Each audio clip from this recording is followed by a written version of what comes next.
हे वरती खडी क्रशर आहे आणि खडी क्रशरची ही धुतलेली वाळू त्याचं पाणी हे पाटवणात सोडलेलं आहे. त्या पाटवणामुळं पाण्याचे स्रोत बंद होऊन जवळजवळ आता 1 फुटाचा तरवा याच्यावर बसलेला आहे. खाली लांबपर्यंत पाणी गेले.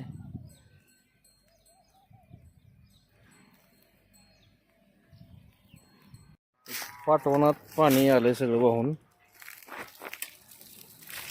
किती इंचाचा थर झालाय बघा. जिथं जास्त आहे तिथं हे करू.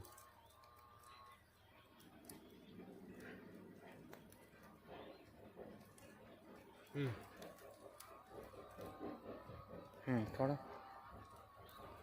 इकडे दाखवा. दाखवा बोटाने दाखवा किती. 4 बोट आहे सध्या.